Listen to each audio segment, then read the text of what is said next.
I'm Lilo. And I'm Jessie Ray. And we are the lovely ladies of the Penthouse Suite. Each and every Tuesday, you already know what it is. DTF Radio, #1 talk radio. No days off. How are you? Today was a good day. Today was a long day, but I'm all right. How you feeling? I'm codeine up. So I apologize already. I want to be like you when I grow up. I apologize already to anybody out there for any outlandish shit I say today, because I had 3 extractions on Friday. I had a root canal today. I'm on codeine, everything you could think of right now. But I'm here for you. So I'm going to be funny today, I think. You already told me. Like, you're either going to be funny or funny with a lot of ratchetness. So yeah, my inner ratchet's going to come out today. Thank you for the disclaimer so early on in the show. Shout out to our big brother, DJ Executive, DJ EXEQTIVE. Always holding the suite down. Yes, always. Make sure you stay tuned for his top of the hour DJ Executive Mix. You already know what it is. Make sure you follow us. We're here every Tuesday, but we have a lot going on our separate lives as well as collectively. So follow me on my gram. That's Lilo, LELO_world. And you can follow me, Jessie_RA3, which stands for Ray. So that's JESSI_RA3. Yes, and follow our big brother DJ Executive, spelt the way we always spell it, DJ EXEQTIVE. Follow us on the gram so we know it's real. If you have any business inquiries, you can feel free to email us. Just make sure there's a thorough subject line so we know what it is. We get a lot of emails. We don't want you to get lost in the source. Follow us at Penthouse at DTFradio.com. Yes. And if you want to talk to us live while we're here at the show, you can always call us up at 347-721-3161. Again, that's 347-721-3161.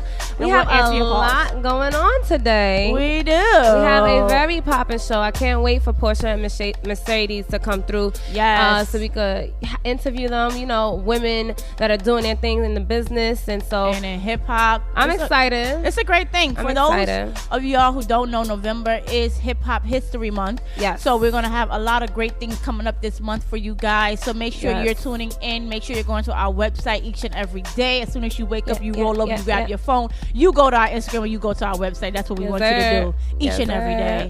And so, we always start our show off with Tea Time Tuesday. Tea Time Tuesday. So, that clap though. We just got a new soundboard, so we're figuring out the sound. Clearly that was real delayed, so I know to do that ahead of time next time. But if you have been living under a rock, there's been a lot going on with Raven Simone. It's crazy because I used to be a fan of her. Okay. That's a Raven. But viewers want Raven Simone fired from ABC's The View for not being a strong black role model. So I'm gonna tell you what is going on. Okay. And then I want to get your insight on it. All right. So I got some comments. Hey. All right. So actress Raven Simone has made herself the center of attention again. And this time, many viewers of ABC's The View want her off the show. So last year, she was criticized for telling Oprah in an interview that she is not gay or African American, but a human who loves humans. This past July, she was criticized for getting into a heated debate with Candace Cameron Bure over religious liberty. Then in September, she was criticized for saying that she would never hire someone with a ghetto name. And her name is Raven Simone. Okay. Right. And now, most recently, she has angered viewers by expressing support for Officer Ben Fields. Now, Officer Ben Fields is the officer in South Carolina, the policeman who recently violently arrested a female student at school after she refused to put her cell phone away. Regarding the violent arrest, Simone commented, "I think it's important that we all understand what happened and we don't know everything. First, she was asked by multiple teachers to put her phone away or to leave the room. We don't know if she popped off at the mouth. We don't know what she said, but she did not get up. They called him as a last resort. He talked to her for 30 seconds and she still did not get up. She didn't put the phone away. You do not need to be manhandling a child that way, but at the same time, kids, put your phones away." Because of this insensitive ass comment, an online petition was started to have her removed from the show, and already more than 130,000 people have signed it off. And it reads as follows. Raven Simone has been spouting her ignorant and self-hating spew on The View for long enough. From stating that she wouldn't hire somebody for having a ghetto name to openly complaining about reverse racism, the final straw was her comment about the recent viral video of the school officer assaulting the student, where Raven-Symoné said, "Get off your phone in the school then." African Americans and black people around the dysphoria need a voice representative of their views and not a voice representative of what white people want us to say. We need strong black role models in prominent positions on television, and Raven-Symoné cannot provide that. That is why I asked that we petition to remove her from The View. So what do you think? Should Raven be fired from the show, or is the controversy a good thing sometimes? Okay, so ABC is not going to fire her. Number one, Negative. because The View is an old ass show that no one watches anymore. Right. That has been taken over by The Real and other daytime shows like Wendy and all of that. Right. So any controversy, any kind of attention is good attention. So if people hate Raven, they're going to tune in because they want to hear the next dumb things that she says. If they support Raven, they're going to tune in because they want to hear her say what they already think. So she's a gold mine for them, number one. Right. So as far as ABC, they're not going to do it. And you can't look to ABC to correctly give the viewpoint of African Americans. Like, they're a corporation. They're going to do what's going to work for them. It's ABC, exactly. Now, for me, myself, I don't watch The View. I'm at work, number one. Number two, I think Raven is a bumbling idiot. Number two, the issue isn't whether or not the girl got off her phone. Like, you know what I'm saying? That is beyond the issue. Right. He's a grown man. She's 16 years old. You don't handle someone like that, because if a father couldn't handle his daughter like that, then a police officer shouldn't be able to handle her like that. Thirdly, he's a trained professional. A boxer can't hit someone, because if he did hit someone, then what you doing? Okay. If a boxer was to hit someone, then he would get in trouble, because his hands are considered a lethal weapon. Right. So the same thing when it comes to a police officer, they're trained in regards to what they're supposed to do. So they shouldn't be allowed to just go and put their hands on anyone any way they want, and it's just not right. So Agree. I completely agree. I think Raven-Symoné, I don't know if this is her genuine attitude, or she got so much controversy from the first thing that she said that was controversial that now she's playing off of it because now she's getting the spotlight. But I don't know, it's very bothersome that Raven-Symoné says the things that she says, like the whole "I'm not African American." She said that it was so many things that she said. She wasn't African American. She's not hiring the ghetto names, and now to even take something that's so sensitive that's happening within our black community, and you are African American, but that's happening in our African American community, and kind of place the blame on the child and saying that we don't know the full story. There's nothing in a story that could be provided that gives the okay for a grown man, a police officer who's supposed to serve and protect in a school, to put hands on this young 16-year-old girl. You know what I'm saying? So I think that she's not going to get fired, because the controversy is good for ABC. Nobody really truly watches The View anymore anyway. So it brings a lot of attention to the show. However, I think Raven-Symoné is going to have a very big hate club.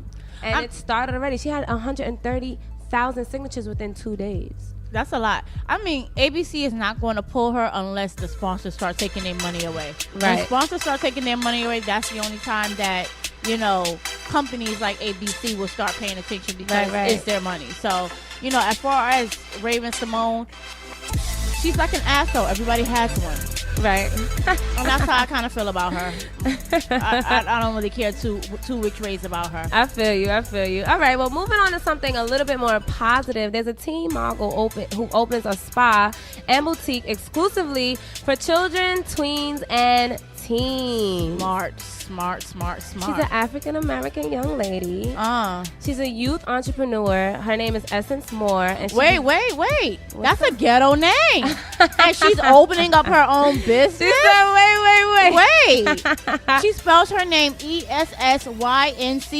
Right. That's ghetto. But what's going to be trippy is that she began her career at 6 years old. Oh, my goodness. So I want to give you a little bit of background before I tell you why we're talking about her. So Essence Moore is a teenpreneur, a children, tweens, and teen stylist and fashion designer, an actress, a motivational speaker, an author. She published Essence Moore. She published a book, as well as worked in various fashion shows, pageants, and karate tournaments.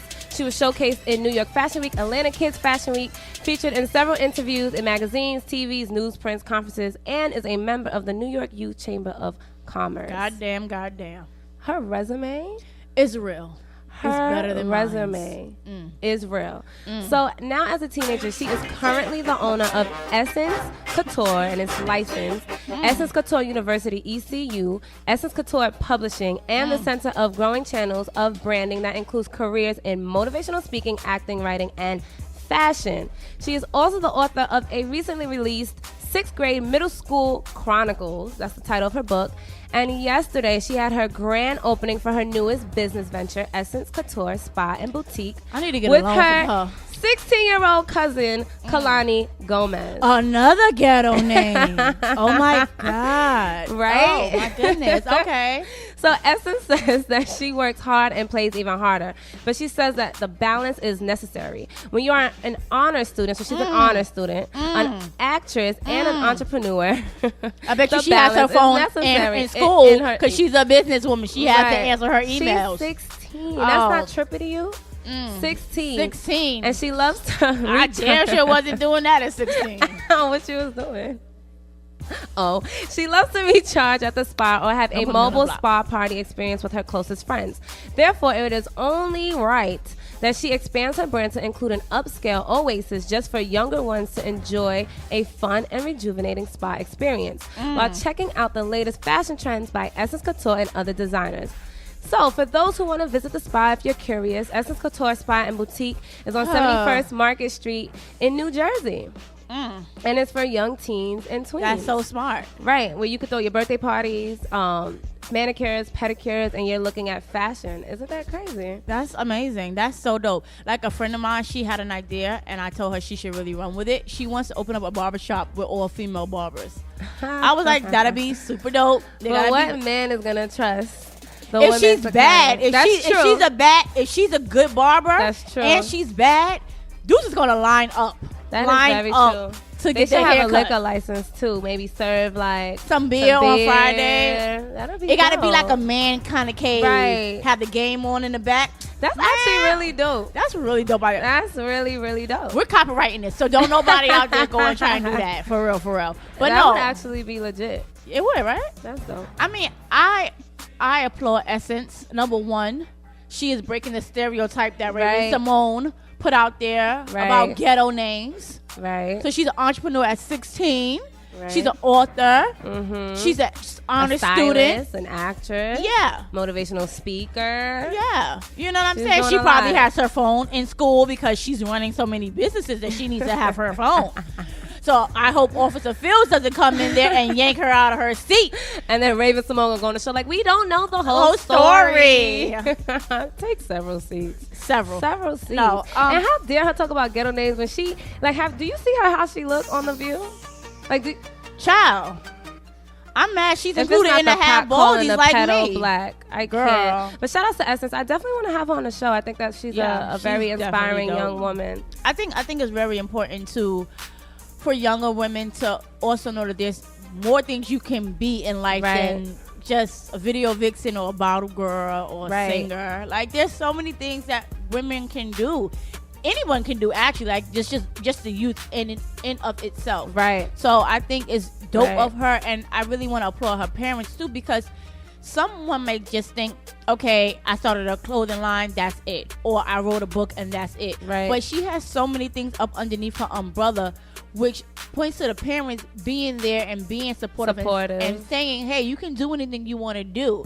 So they have to get a round of applause as well for definitely just backing her up, because if they didn't push her to believe that she could do all of that, she probably wouldn't think that she could. I agree. And I think that it's really dope that at such a young age she's kind of thinking of her generation and kind of, showing them a different, because I'm sure there's certain parts in Jersey and there's certain parts in every community that's not the best place to grow up in. So it's dope that she's providing some sort of safe haven for her teens and tweens to go and get manicures and pedicures, and it's upscale. You're not going to the corner. They probably playing Justin Bieber and Chris Brown in there, and that's dope. I applaud her, and I would love to interview her.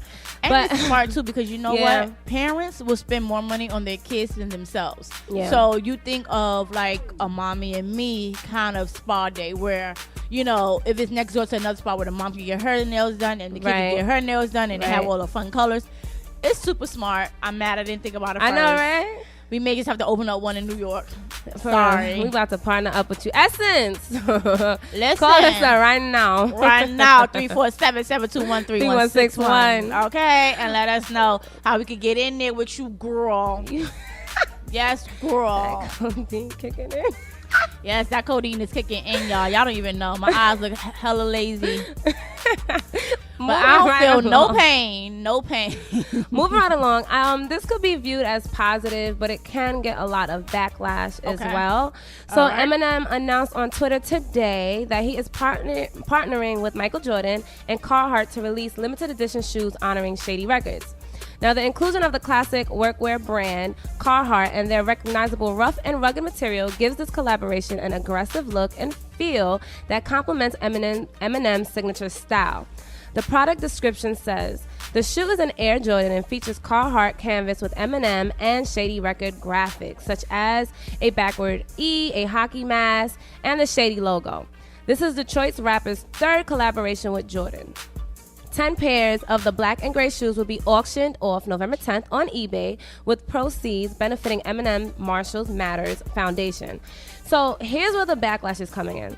Some people are saying that it would create backlash against one of my favorite hip-hop artists, Eminem, because of Michael Jordan's previous statement and comment where he stated on an interview, "I make shoes for white suburban kids, not the poor black kids.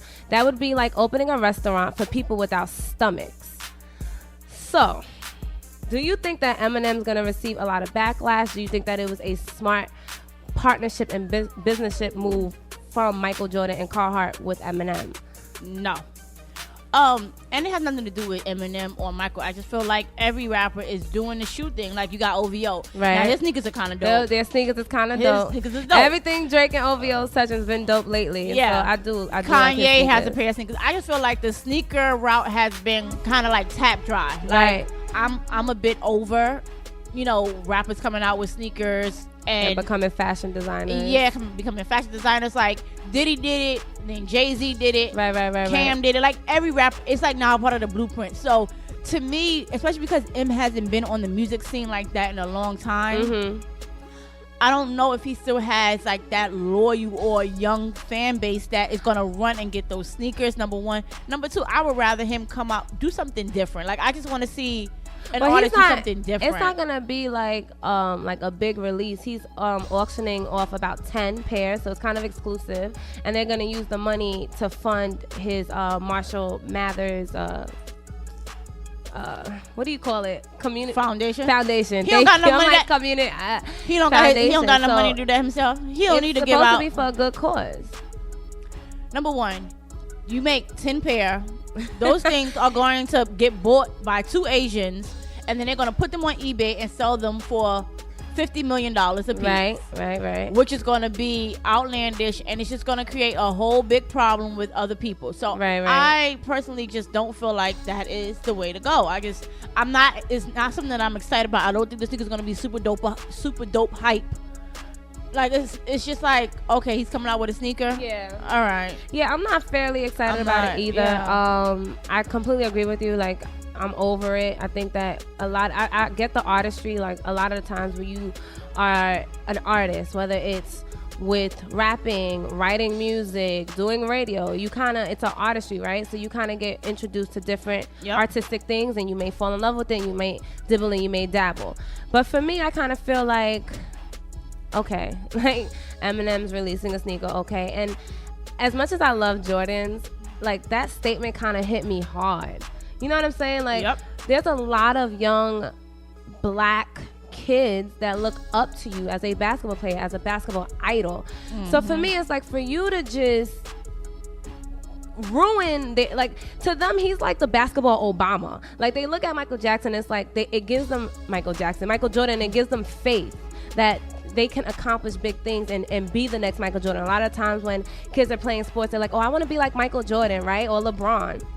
For you to just negate all of a culture's feelings, a culture's worth, and say that you didn't make it for them. And then he went further in an interview and said that he had made a different kind of sneaker. I can't recall the name, but it was for the black community. It was cheaper, but it wasn't favored because it had like a big bulky bottom and it wasn't as fashionable. So that also tells me that you give no fucks, because you released a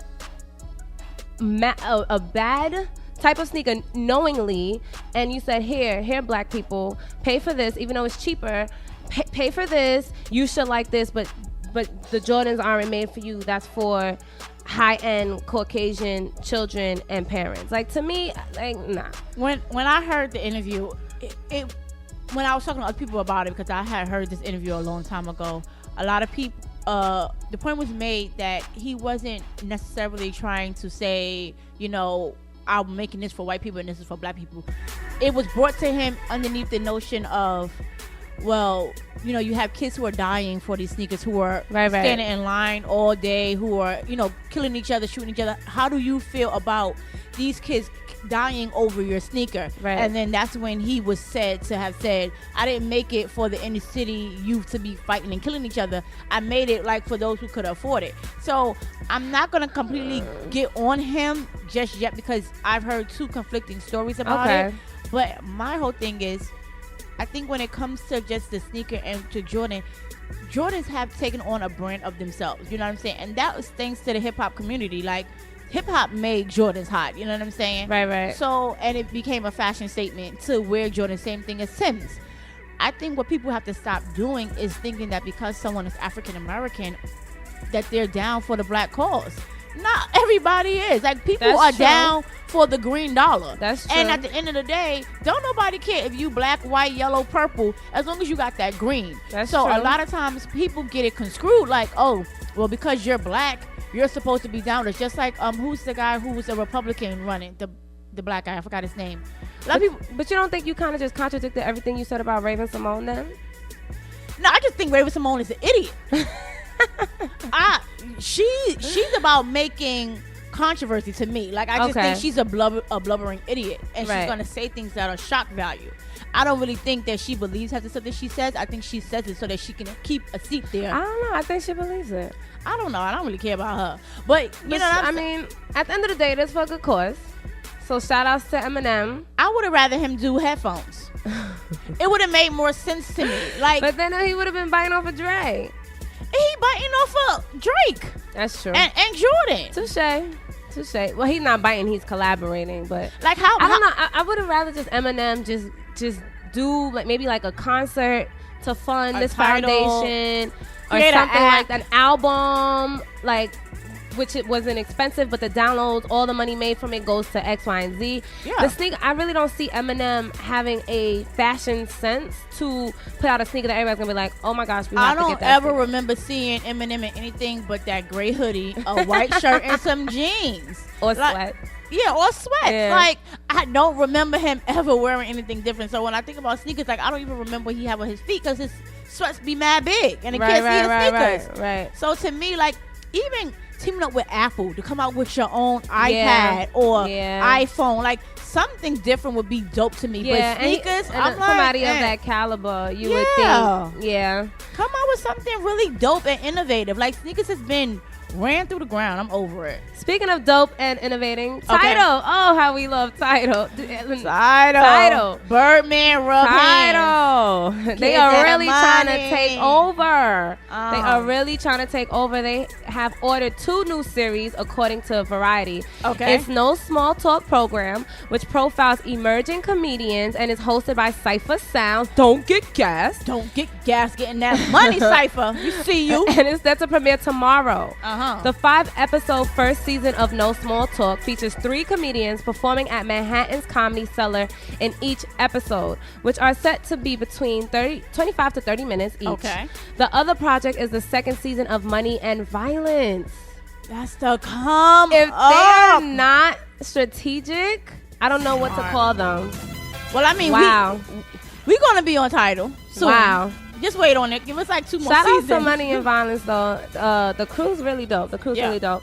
So it's slated to blow in January. Okay. It's 12 new episodes which will be available exclusively only on Tidal for 1 week before they are distributed anywhere else. So basically, you'll get the one up on everyone else who watches it on YouTube, because YouTube's not going to have it and website's not going to have it. Tidal will. I'm still not buying Tidal though. So, I mean, it's a crazy move, but I'm still not buying Tidal. So the the senior VP of Tidal said, if someone is paying for Tidal, this is from Tim Riley. Mm-hmm. The artist and labor relations says to Variety, we want them to be the best to have and to create the best experience they can have. So yeah, I mean, it's a power move. It's a power move. It's a power move, but now I'm a little confused as to what they are as a brand, because Tidal to me was supposed to be on the same standing as Spotify, okay, and Apple Music, but now they have TV shows. So are they like a Hulu? I think more so they're giving a spin.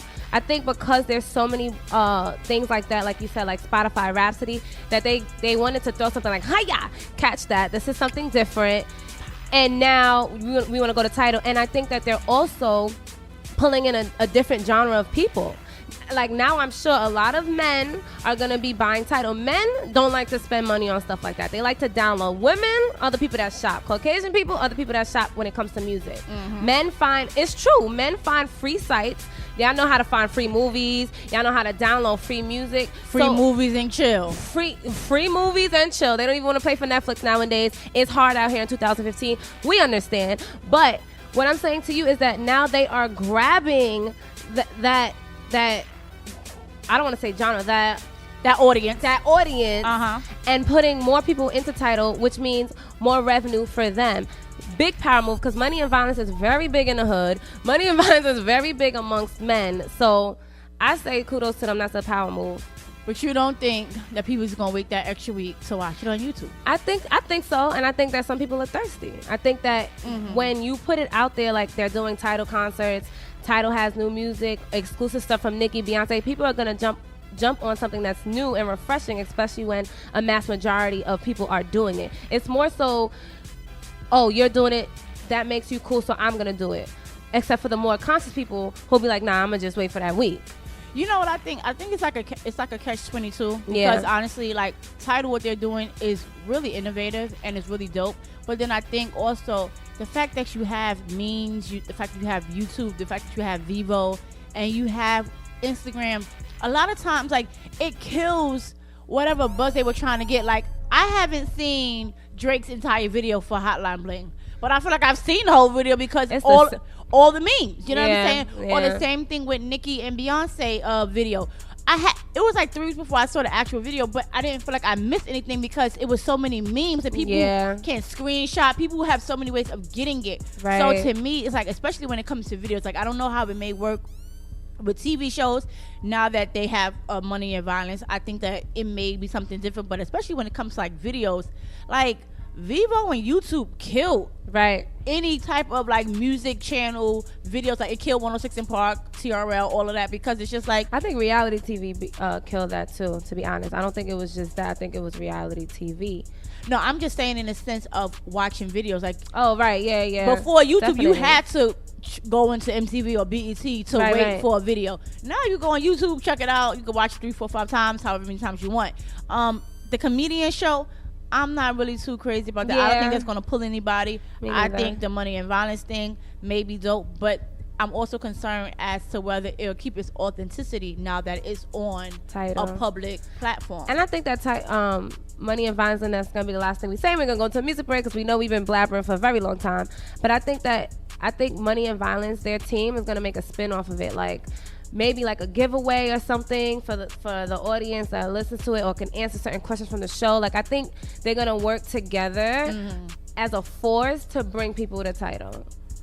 I don't know. But that wraps up our Tea Time Tuesday. Tea Time Tuesday. Yes. And so we're gonna go. Yes.